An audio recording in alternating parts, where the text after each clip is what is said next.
Hello, and welcome to the Two Trees Podcast. I'm John Dillon. I'm here with Rose. Hey, everybody. And Jacob. What's up, guys? And we are back. We have had a crazy week. You are back. I am back.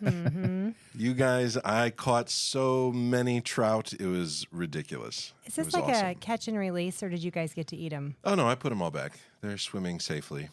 For someone else to catch later. Yeah. I don't want to share the blessing. Ruin their life. I want to give them like a good alien abduction story. So they go back and they're like, you will not believe what happened. the Bigfoot caught me. It was terrifying.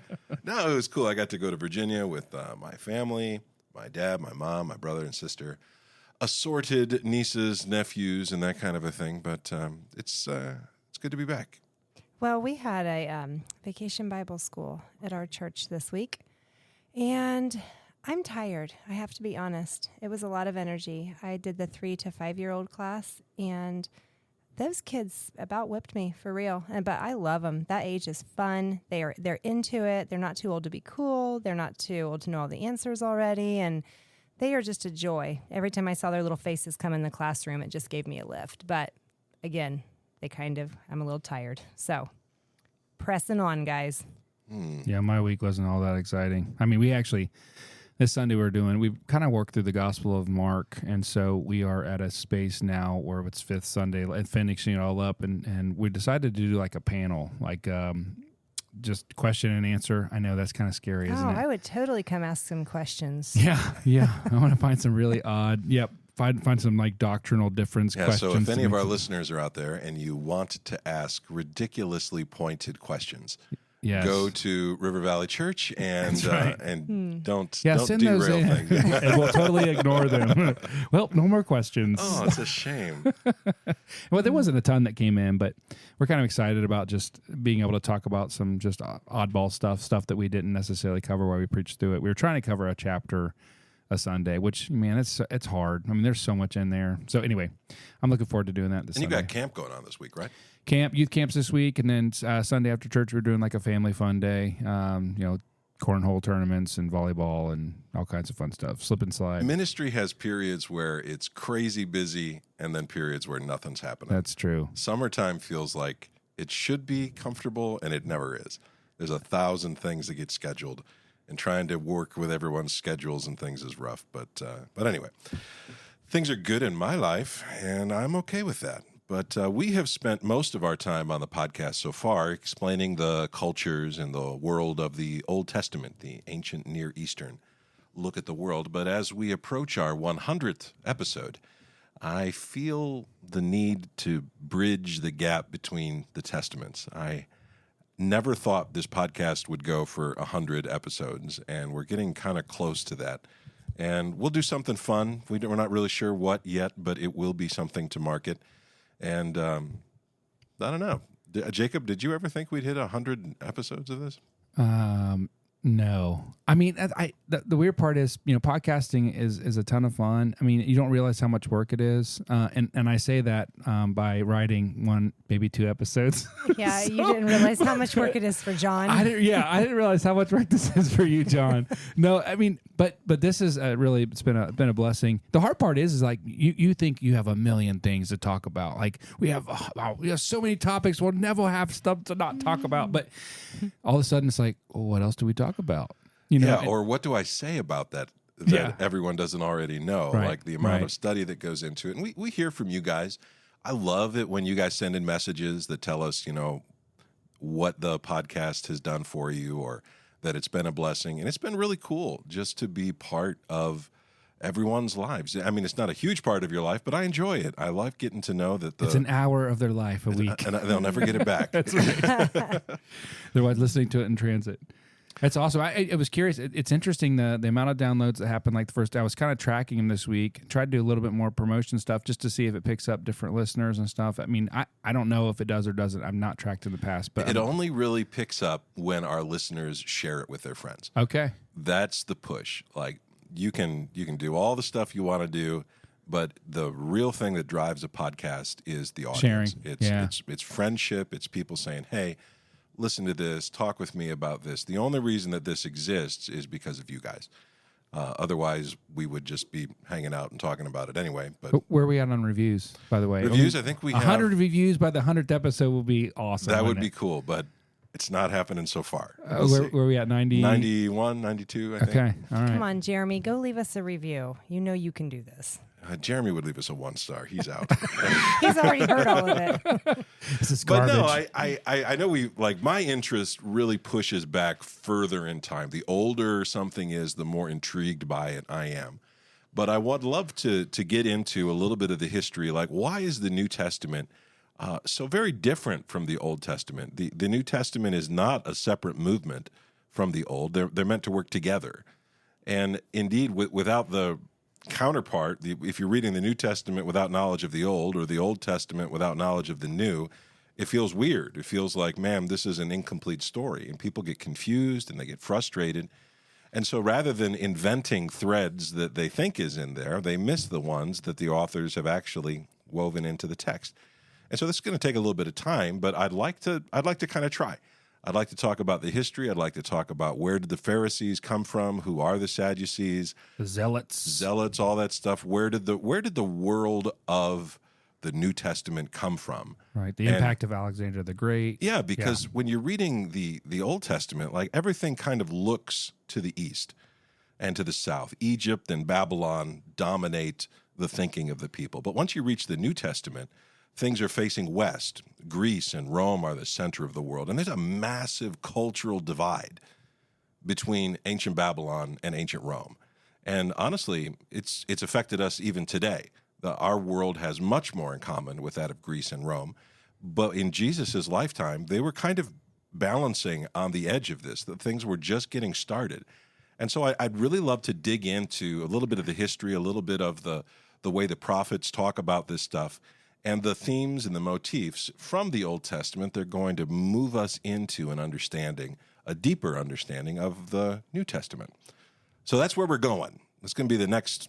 I think it's good. I think that's a good way, good place to go, because I think that I've been hugely impacted by that information over this last few years, and how it's helped me really understand the text and what's happening and how people are responding certain ways. And anyway, I think it's going to be good. I'm pretty excited about it.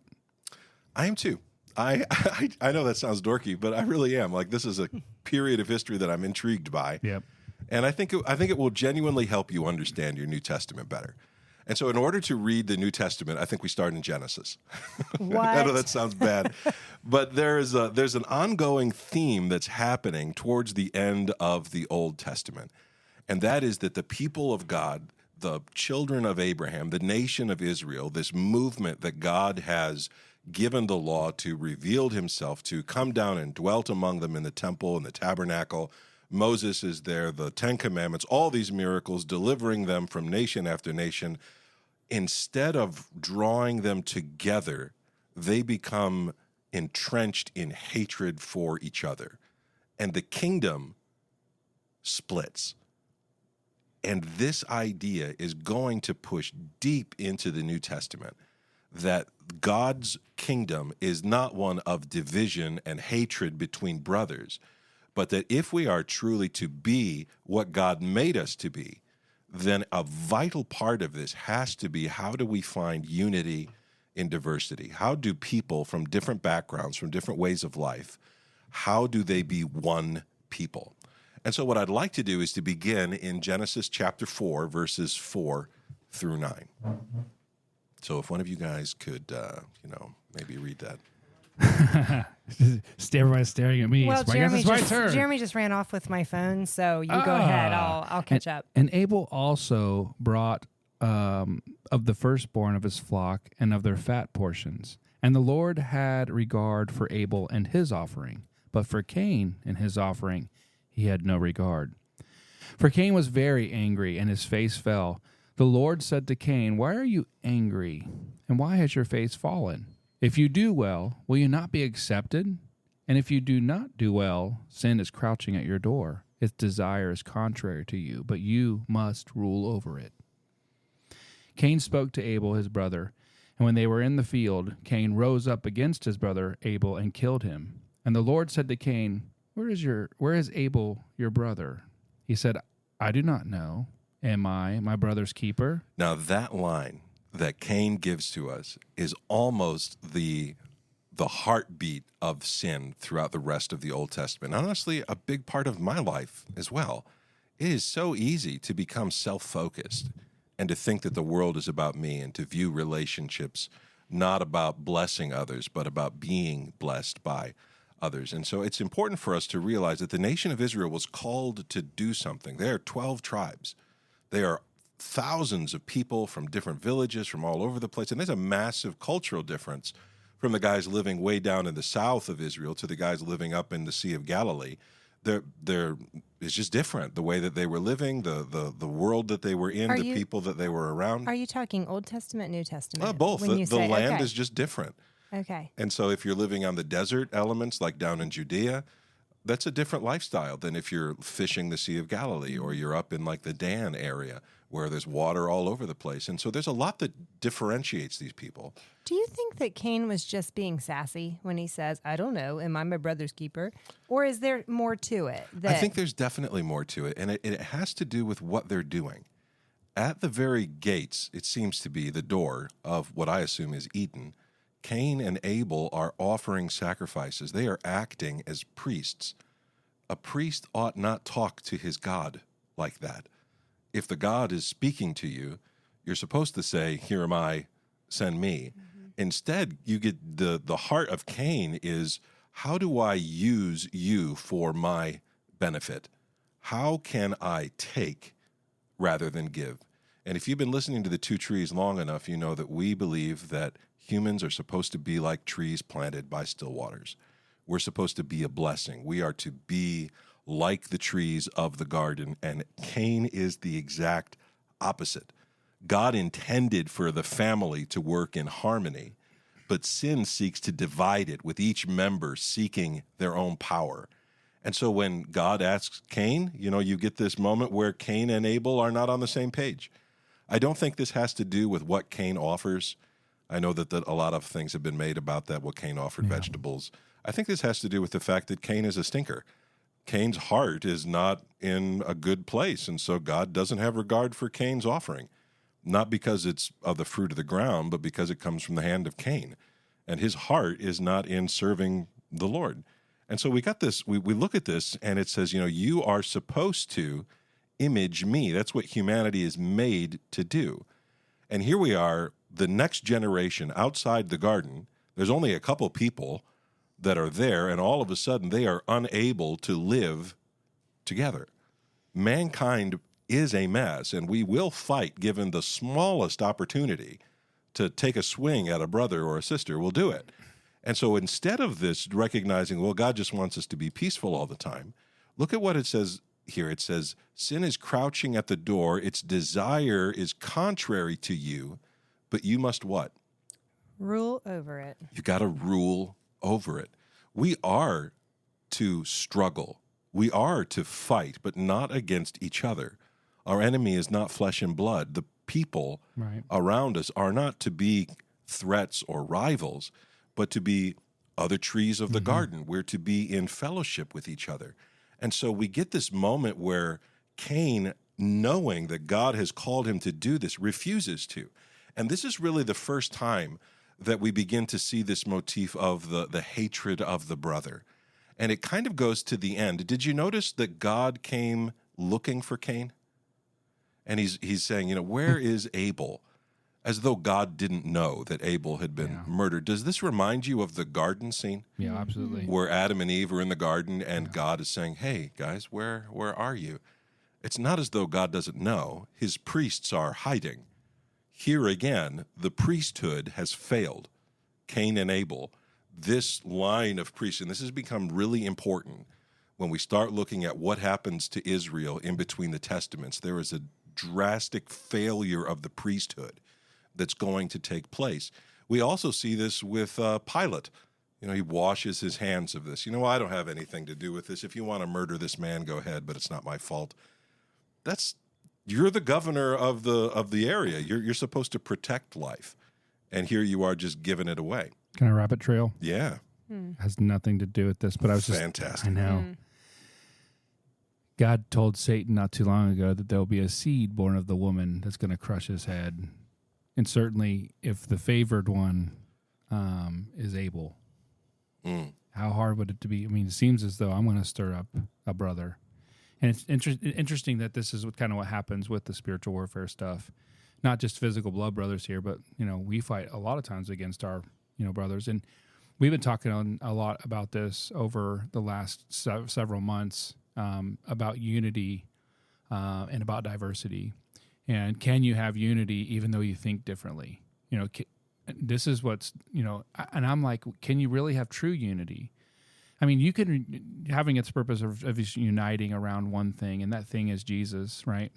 But sometimes we like to just say, well, unless we believe all these sets of things together, then we have to be out of the box, out of the circle. But having true unity with diversity, I think, is a beautiful picture. But I think it's interesting in this story, Satan stirring up a brother. What it looks like the other brother has favor of the Lord, and is this the one? Yeah, and we get this idea that the angels of God are supposed to be ministering spirits. Yeah. Satan is the opposite of that. Yes, that's right, yeah. And he desires to bring about death onto Abel, and the way he does that is through his brother.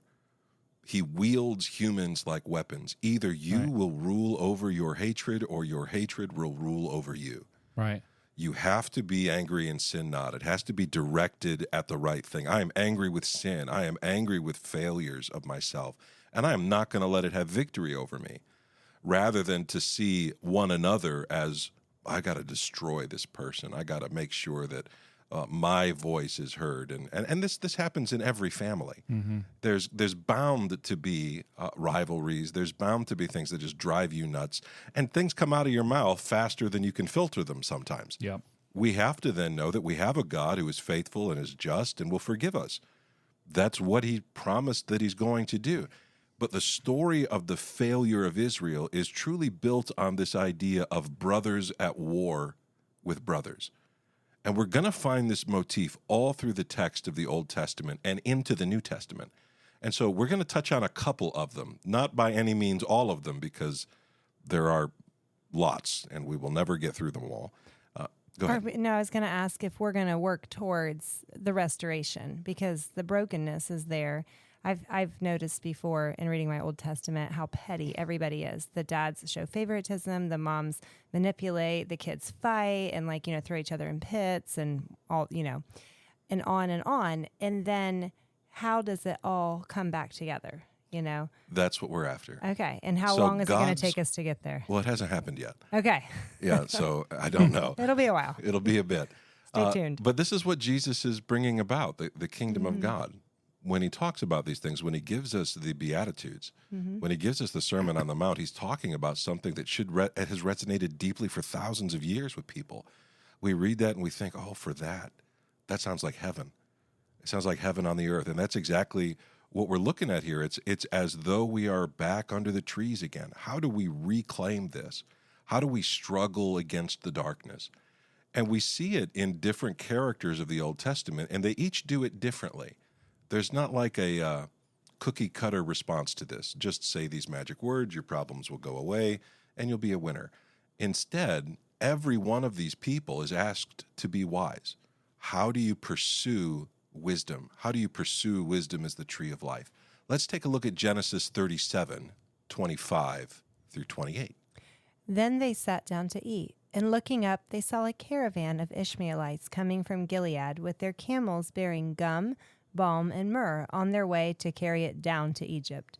Then Judah said to his brothers, "What profit is it if we kill our brother and conceal his blood?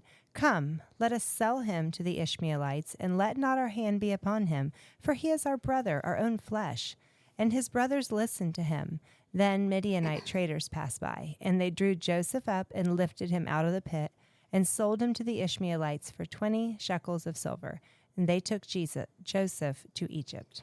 So I want to point out, just because we've been talking about it, but the meal motif is there again. They're eating together while their brother is in a pit. They have captured their brother, and here they are at table breaking bread together with all the brothers except one. He is out. He is the one they hate. He is the one that is the problem. And they're looking down the road, and they see somebody coming, and they think to themselves, hey, what can we get from our brother? How can we use him to get something? They don't ask themselves, how can I bless my brother? They don't ask themselves, has God put me here to protect my family or to bless those around me? They are instead asking, what can I get from you? This is the path of Babylon. This is what man's sinful heart tells us to do. So these guys with their camels are bearing gum and balm and myrrh, all these wonderful, expensive things. And Judah's just looking at him and says, you know what? We could make money off of this. And then he wraps it up in some righteousness. And our hands will be clean. We won't have killed him. As though like God is going to be like, well, at least you didn't kill him. That's what they've done. You're dead to me. You are simply a way of getting something. I can imagine Joseph being lifted out of the pit, like, oh, this is a funny joke, guys. I'm really glad I'm coming out. Hey, is there any dinner left? And then they're tying him up and selling him. Anyway, sorry. I fan tend to do fiction that. there. Yeah. I actually was wondering if Judah, this is still kind of wimpy, but maybe he wanted to save Joseph. And so he, like you said, he wrapped it up in some righteousness, but really he was doing the right thing. You know what I mean? Like you could have let him, you look a I little don't think he's sketchy. doing the right thing at all. We'll make Save a him trip alive. down and we'll actually buy him back. We'll get him out of slavery. No. Just give him the benefit of the doubt. No, I am I'm not giving giving him the benefit We're of the not doubt. killing him. All right. This guy is crooked. You heard it here first. He is, man. And it says, they draw him up, they lift him out of the pit, which is almost like a grave type thing, and they sell him to the Ishmaelites for 20 shekels of silver, and they took Joseph to Egypt. So this question comes up, how can I manipulate others to get something? The prophets tell us, the prophet Micah says, you want to know what God requires of you? Do justly, love mercy, and walk humbly. This is the path of Eden. What is it that the beast that crouches by the door wants you to do? Justify it yourself. Be at violence with each other. Dominate one another. Take. Yeah. It's a devourer. It's going to eat you. And even the Ishmaelites, these are their cousins. Like, these aren't just some random group of people from who knows where. The Ishmaelites are related to the family of Abraham. Well, and not that far back. How did they already get a name like Ishmaelites? Well, that feels speedy. Well, this is probably somebody later on writing down who it is. Yeah. But even then, they know who this is, I would imagine. There's these 12 sons. They're aware that this is kin. This is when the first adoption took place, and adoption organization. Yeah, right. They sold them. Now you're really spinning Man, it. they are out of control here. I had flashbacks of the argument over Mephibosheth's his motives and the whole thing. So motives, who's the bad, fighting who's the us. bad guy. You guys, I question sometimes. I feel like I'm always on the wrong side of the fence with you guys. That's okay. We'll walk with you this one. I appreciate You write it. the outline, and we'll let it take it And we will wherever cut we need to holes in go. it. Yeah, thank you.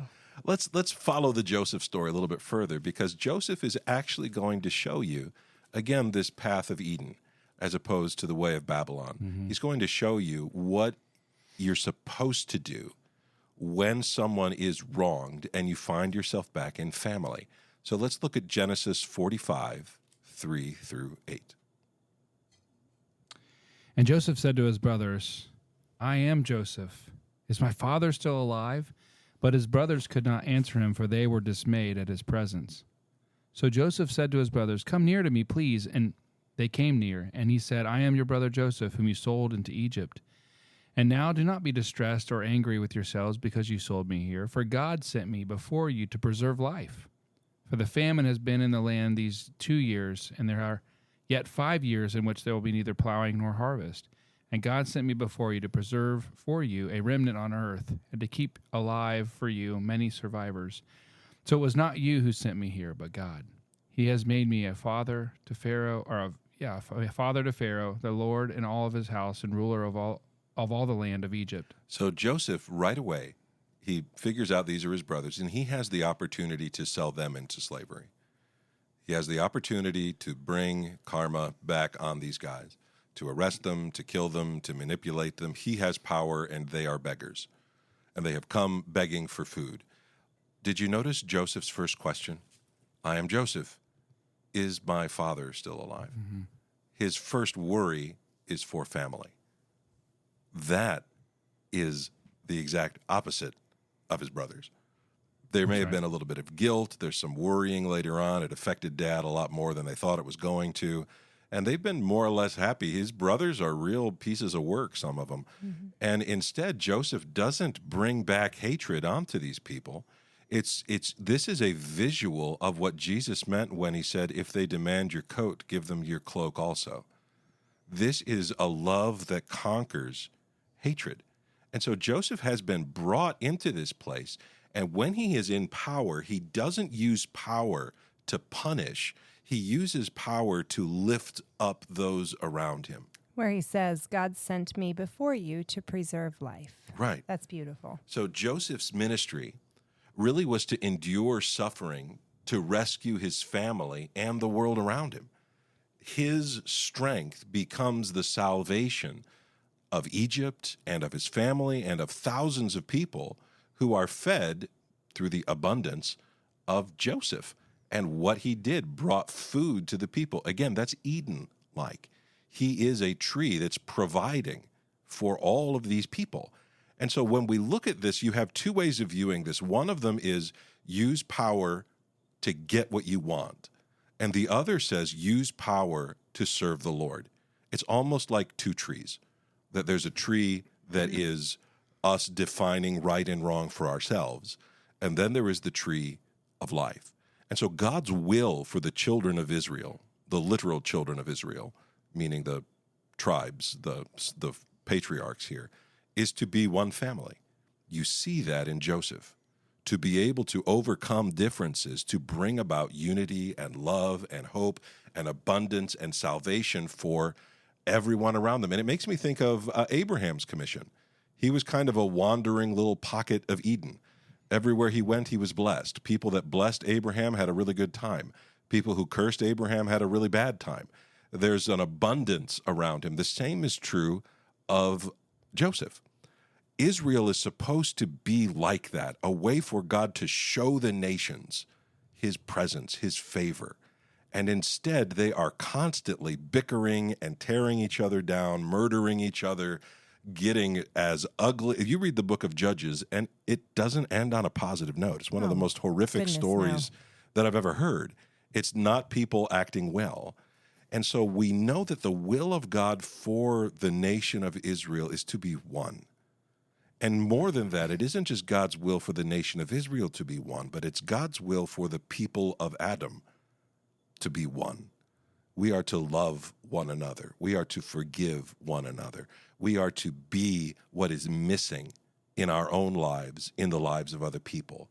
If they are faithless, we are to be faithful. If they are filled with lies, we are to be filled with truth. If they are filled with haste, we're to be filled with patience. The fruit of the Spirit is love and joy and peace and long-suffering. These are the things that we're supposed to grow. And so when we read this story, don't read it as just a bunch of random stories that happen to individuals, but see that there is a purposeful plan that God has for the people of Israel. And it is going to come into play in this intertestamental period. To give you a clear picture of this, we're going to jump out of Genesis and into the book of Exodus. This is a powerful visual that comes almost at the end of the book. It's in Exodus 39, 8 through 14. He made the breastpiece in skilled work in the style of the ephod of gold, blue, purple, and scarlet yarns in fine twined linen. It was square. They made the breastpiece doubled, a span its length and a span its breadth when doubled, and they set it in 4 rows of stones. A row of sardius, topaz, and carbuncle was the first row, and the second row an emerald, a sapphire, and a diamond, and the third row a jacinth, an agate, and an amethyst, and the fourth row a beryl, an onyx, and a jasper. They were enclosed in settings of gold filigree. There were 12 stones with their names according to the names of the sons of Israel. They were like signets, each engraved with its name for the 12 tribes. So what you have here is the high priest, and he is visually preaching a sermon. A lot of times in the ancient world, they would say things that's true, but they would also show instead of tell. The entire tabernacle is designed to preach the glory of God, designed to tell you of lost Eden and God's desire to be with mankind again. And so when the high priest comes out, he is covered in stones that shine. He is an otherworldly type person. The Bible often will call angelic beings shining ones. And that's to show this is not a simple earthly being. When the high priest is in his full regalia, he is covered in this, he's carrying the stones. Now, artists sometimes believe these to have been on the outside so that you could see them. Mm-hmm. Other people talk about them being enclosed so that they're veiled. Either way, the symbolism is there. And he's wearing gold braid. He would have looked very impressive wearing white linens. He's someone that visually stands out. And one of the things that we see he's doing is he is carrying these stones that don't just look pretty, but none of them are the same. They are all different. They clash in their colors and in their purpose, in their texture, and what they are, where they come from. None of them go together. There's this smorgasbord, this diversity of color and of purpose here. And on each of these stones is carved a name of one of the tribes. So the high priest is literally carrying the names of Israel. That was supposed to be what Levi was to do. I think that this is a really fascinating part of the Bible because it's easy to kind of like soften in your mind the what it actually looked like then. And I feel like it was usually guided by children's illustrations where there's like these square buildings that are made out of stones and then there's desert around it and some palm trees and everybody's wearing these line drawing clothing, you know, and not a lot of color, let's just say. You picture it kind of wildernessy or deserty. Beige. A lot of beige, exactly. And then also, and so you see so much color in the book of Exodus when it's describing the tabernacle and the clothing and everything. And it really just starts to come alive how skilled they were as people and as like craftsmen and workers to be able to work this linen and this dye and the gold filigree and also to be able to engrave the names on the stones. I mean, that's some skilled work there. Like, how big were the stones? How did they even write that? I mean, they didn't have a little, Dremel, the thing that, you know what a Dremel is? Yeah, they have a Dremel tool, yeah. Yeah, okay. It's just cool again, even if the colors don't go together, that God finds the beauty in the diversity, in the differences, in the different colors, in different shades.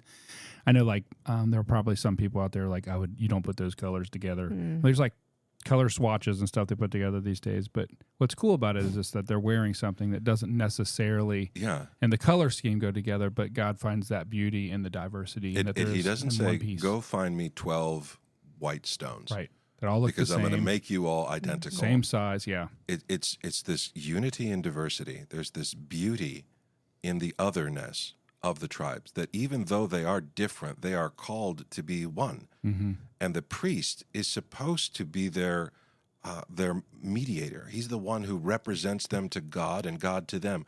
Now, as we move into the New Testament, you are going to find that is exactly what the priests are not doing. The priests, rather than becoming the servants of the people, become the kings of the people. They are being served. They're about, how can I get more? How can I manipulate this more? And so by the time Jesus goes into the temple, he's so offended that he's flipping tables and chasing people out. Yep. And the guys who really are most angry with him are the Sadducees. Yeah. And they're the priests. They're the house of Zedekim. They're Zadok. That's who these guys are. And so when we look at this, we see that same parallel that we saw with Joseph's brothers and Joseph. Levi, the high priest here, Aaron, is supposed to be carrying the names of Israel, just like all of Israel was to carry God's name. Don't take the name of the Lord your God in vain. Doesn't mean don't cuss. It means carry his name, and don't do it in vain. Do it right. Jesus is going to say it this way: take up your cross and follow me. Yeah, I mean, it's noticeable if you're following Jesus or you're not. And so when we look at this, this is to me a visual representation of what God is desiring to have happen. I know we're probably working towards this, but how did the priest get into such a position of power in the New Testament? Is it like there's a vacuum left by not having a king? And so it is a long and twisted story, and we're going to cover it. Many people, especially like if you're reading a commentary or something, it makes it very fast. You know, the house of David was missing, and so they weren't missing. The house of David was around all through. People knew who they were. They are purposefully excluded from power. The priests don't give it up. There is this desire not to give up power, but to use it to lift themselves higher and higher and higher. And it ultimately is going to lead to the destruction of Israel in 70 A.D., with the temple coming down around their ears. So interesting, like when, in the book of Mark, it's really intended for the Roman culture, and to say that the Son of Man did not come to be served, but to serve and to give his life as a ransom for many. Such a different side of things. And even the culture that Jesus has called us into as a church is an upside-down culture. It's not about climbing to the top, but how do I serve? It's not about being in the front of the line. It's not about taking the seat of high position, but sitting at the lower seat. It's just a countercultural. And again, like you said, we've picked up a lot about that in the Americas. And, there's a lot to learn, I think, when we talk through this stuff, too. So you see this, I think, at communion. When Jesus' disciples are there, the rabbi is washing their feet. Here they are at a temple meal. They're celebrating Passover. They're at the king's table. Literally, the king is there, and he's washing their feet. He's serving them. Even Judas is eating at the table, and he's welcome here. There's something backwards about the way we view power from the way that God intends us to use it. And I think it goes all the way back to that Cain and Abel. Am I my brother's keeper? Yes, you are. All right, end of story. Yeah, you are. You're supposed to be together. It's not about manipulating each other. It's about serving one another. And so we're going to read another story here. This one you've heard before because we did it recently. But I'm trying to cover quite a bit of ground here to get us to a beginning point.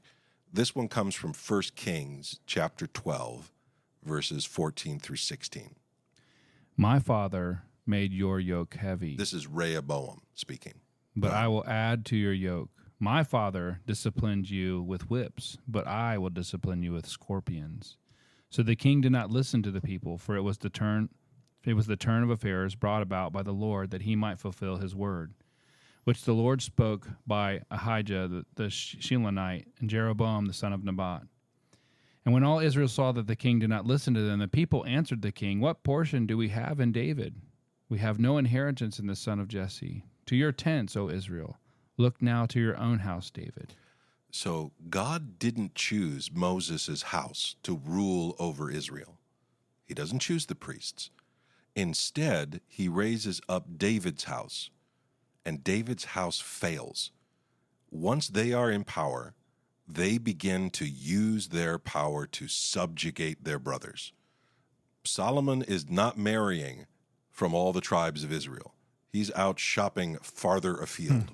He wants to make sure everyone knows, I am the boss and you are not. And so when Solomon dies, the people come to the son of Solomon. They say, listen, your father, he was a jerk. He was incredibly hard to get along with. Will you listen to our grievances? And he says, absolutely not. If you thought it was bad under him, I'm going to be way more difficult. I'm going to be a scorpion to you. Imagine a tree with a scorpion. That's the opposite of this. And so rather than being a blessing to the tribes, the house of David fails in its calling. They are missing the goal. And so quite rightly, the Israelites say, well, bye. Yeah. We gone. We're not going to stay for that, actually. And there's a prophecy that's here. And did you catch who it is? It says, the Lord spoke by Ahijah the Shiloh, the guy from Shiloh. Shiloh is where the priests are. This is a prophet who's come from Shiloh, and he says, listen, Israel's going to split. The path that you are walking leads to division. It leads to destruction. There is a way that seems right to a man. The end thereof is destruction. What portion do we have in David? Where is our place at the table? You don't have one. We have no inheritance in the son of Jesse. And then it says something interesting. To your tents, O Israel. Look now to your own house, David. Israel does not act like Joseph. They are treated badly. They are put in a pit. They are sold and they are abandoned. But they don't seek to bring the house back together. When they are wronged, they don't seek fellowship. They simply abandon the other. From this point on in Israel's history, there is going to be a tremendous divide between the north and the south, between the land of Samaritans and the land of Judah, between Israel and Judah. And it's a much bigger story than just Israel. The people in Judah hated the Samaritans. It's not just a racist thing. There's lots of this. There was no desire for the country to come back. But the high priest is still in Jerusalem wearing the 12 stones. They're going through the motions of this, pretending like it's all still okay. And deep down inside, they're split, they're broken, they're divided. It is God's will for us to be like a tree. Let me show you this a little bit. Let's go to Matthew 13. This is Jesus. Matthew 13, 31 through 32. He put another parable before them, saying, The kingdom of heaven is like a grain of mustard seed that a man took and sowed in his field. It is the smallest of all seeds, but when it has grown, it is larger than all the garden plants and becomes a tree, so that the birds of the air come and make nests in its branches. So the tree here, the mustard seed, the kingdom of God, is supposed to make a home for others. These birds are welcome in its branches. There's this idea of moving from small to great, growth, not tearing down, not manipulating. It doesn't say, but this tree murdered all the other plants in the garden so that it could get what it wanted. The idea is that it naturally is going to grow and be a blessing for the things that are around it. Look at Proverbs 11, verse 30. The fruit of the righteous is a tree of life, and whoever captures souls is wise. So the fruit of the righteous, what does that mean to you? You hear that phrase? The life, the outcome, the behaviors, the words of a righteous person are like a tree of life. That meaning it gives life. Someone who lives out speaks words of life, becomes life to people around it. Yeah, that's exactly right. Yeah. Because the fruit they bear will be for the people around them. It's not really for them. Right. I'm not giving this to you because I want something in return. I'm giving this to you because I want to bless you. I'm bearing it, and you are, getting life. The same is true of the gifts of the Spirit. When Paul lists them in 1 Corinthians, it says these are for the edification of the church. Right. The idea is not so that you can get this so that you can have power. It's so that you get this so that, why do I have the gift of hospitality? So you can be hospitable. Why do I have the gift of this or that? It's the whole concept here is outside of self. Isn't it easy, though, with the fruits of the Spirit specifically, because we're all so familiar with it, to want to be the person who bears the fruits of the Spirit, because then that means you're a good person. Ah, yes. It's and then people will know how good they have it to be around even me. Then I will know that I am doing things well because I am gentle and, all the love, and I'm joyful and peaceful, and now I'm doing well. But when you think about the fruits that you're bearing for the edification of the church and for other people, it really flips the narrative quite a bit. It's not letting the effect be the cause or whatever. Well, even Judah, remember when he sold his brother into slavery? We remember. We were talking about that. When you were misled by his trickery. And he said, we don't want to get blood on our hands. Let's not kill him. Let's sell him as a slave. Let's benefit from it. Yeah. Yeah. This is the same. How can I use what God is giving to enrich me? Is the opposite of what Christ is asking us to do. This is selfless. That's what agape is, this self-sacrificing love. And Joseph is specifically congratulated for this. Look at Genesis 49:22. Joseph is a fruitful bough by a spring, and his branches run over the wall. What did he do? He cared for his father. He protected his brothers. He overcame adversity. He rose out of the nothingness and became great. That's how this poem describes him. He's a tree branch that's just loaded down with fruit. He's by a spring, and his branches can't be contained by the garden. They run over the wall. That's a powerful visual. Even those outside the walls can be blessed by it. Yeah. Yes, that's exactly what's being described here. Even the command or the commission of Abraham is he's going to be a blessing to the world. The Gentiles' lives are going to be better because they're around Abraham and his family. So that's what Israel's called to do. By the time that we hit page 1 of the New Testament, this vision is in tatters. And Jesus comes into a world that is as broken as it could get. And he brings wholeness and joy and love and victory and focus back into the story. And as much as I love my Old Testament, if you love your Old Testament, it's fulfilled in Jesus. In Jesus, you see all of these things in like high definition. It's in high definition, but it's also a little bit hidden, you know, because it's backwards and upside down. He comes and he doesn't look like a king, you know, and the things he's the smallest seed. He's the smallest seed, and it's something small that grows instead of something big and you know, earthly powerful. And it's just, they missed it. And I've always thought that's one of the saddest things, that the people that he came to and the people that he was representing are the ones that missed it, you know? And it's something that, it's something I really have to deal with when I'm reading the New Testament, to be honest. I'm thankful that he came, and that, like you said, that through Abraham, all the nations of the world would be blessed. But he says he came to the lost sheep of Israel, and then that he stood at Jerusalem, you know, and he longed to gather them, you know, under his wings and things. And I think that it hits me harder, especially as I'm raising older children, because the training and the discipleship and the messages and everything that Jeremy and I have poured into them, when they miss it, it really hits you hard. And I know that their stories are not over, and I know that the world's story is not over, but the people that he came to that missed it really, really hits me sometimes. Well, I am looking forward to digging into the depths of those stories. And so if you've got questions or thoughts about it, we're going to dig into as much of it as we can. And I plan on taking my sweet time. And I get to write the outline, so there it is. And we get to punch holes in it. No, that's right. When Martin is back, he will say to me, John, this is what we're doing. And I will say, of course, boss man. He is off on a cool date with his wife today. They're watching the Savannah Bananas play and left us here all alone. But that's okay. It's all right, John. Move on. I'm a little jealous. I know. I'm trying not to be. But no, couldn't have happened to a nicer guy. He's the best. Let's hit Psalm 52, 8 through 9. This is a psalm of David. And so we have seen that Joseph is described as a fruitful bough. We've seen that the fruit of a righteous person is the way. We've heard from Jesus. Now let's hear from David. But I am like a green olive tree in the house of God. I trust in the steadfast love of God forever and ever. I will thank you forever because you have done it.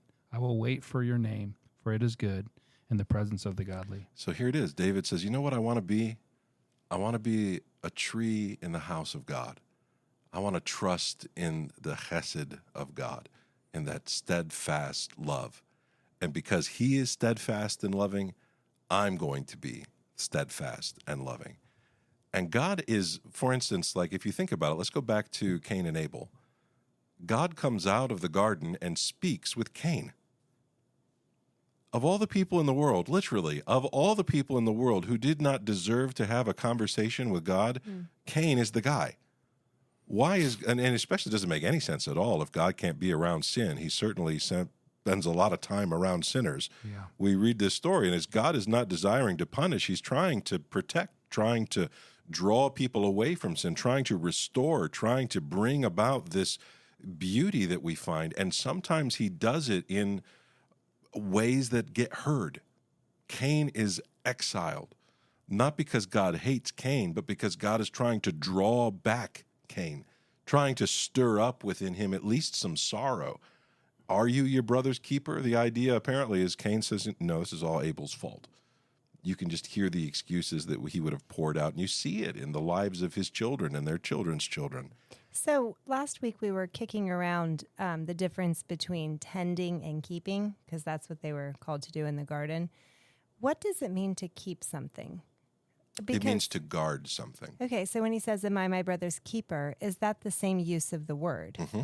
Because I think that this phrase has almost became a joke in modernity, because like my kids will be like, hey, has anybody seen Kip? And they're like, I don't know him. I'm my brother's keeper. And they're just, being, yes. yeah. I'm like, where is Kip? Yes, you are, because I ask you where I am. So go find him.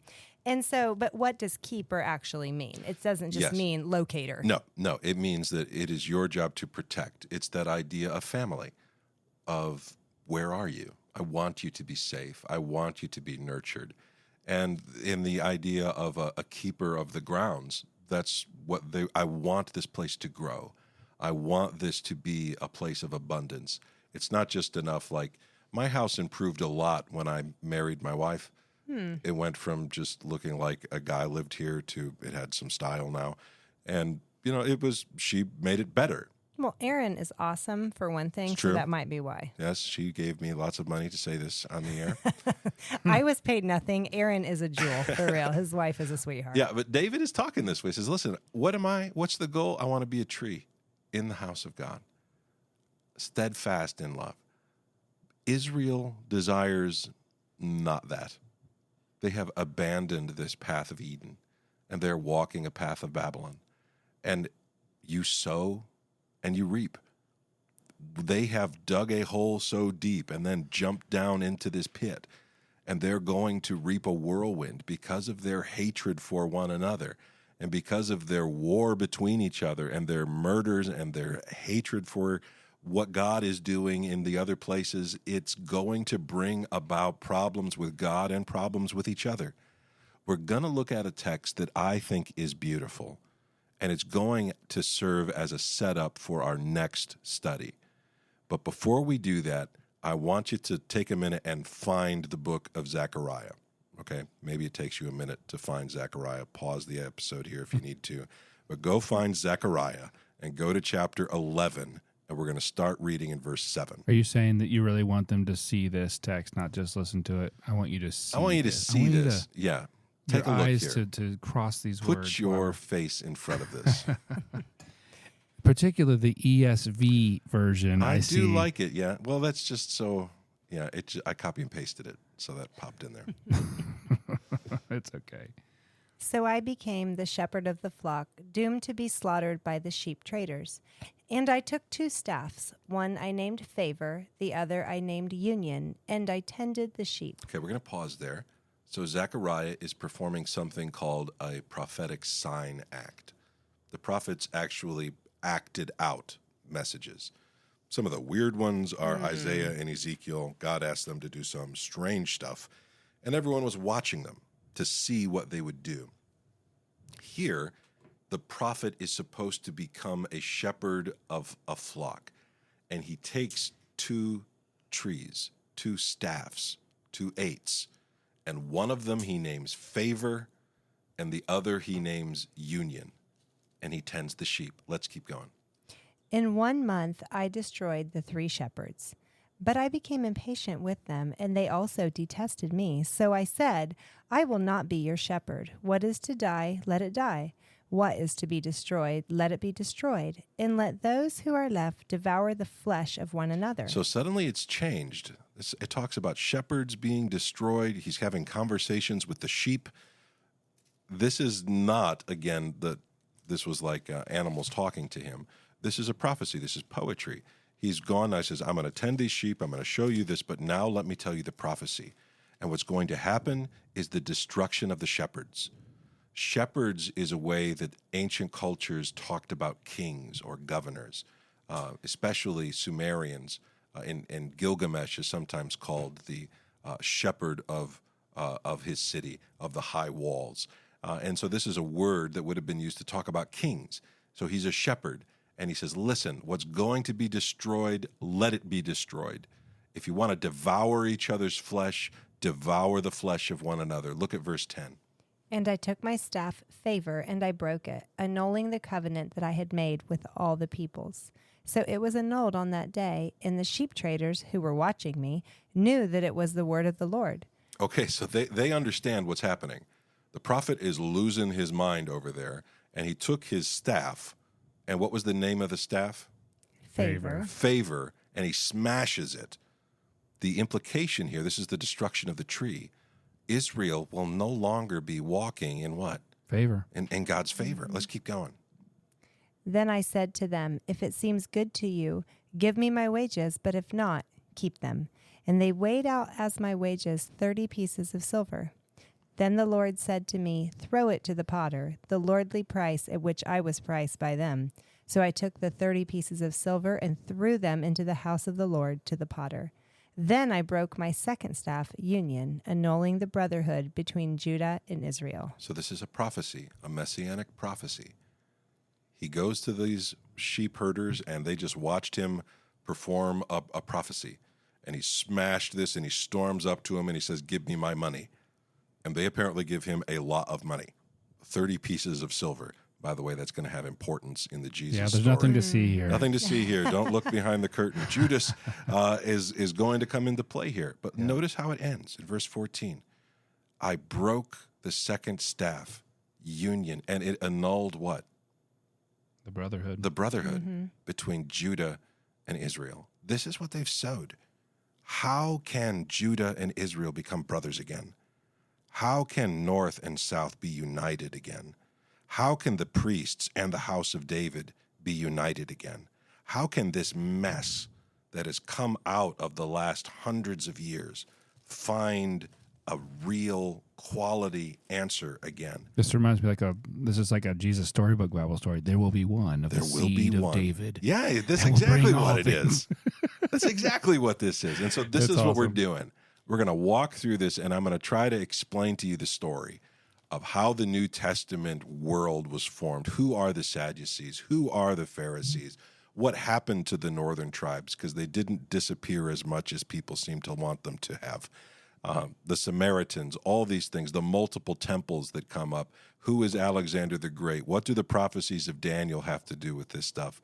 And I guess in the end, what I'm trying to tell you is that the Lord your God is the God of gods, the Lord of lords, mighty and awesome.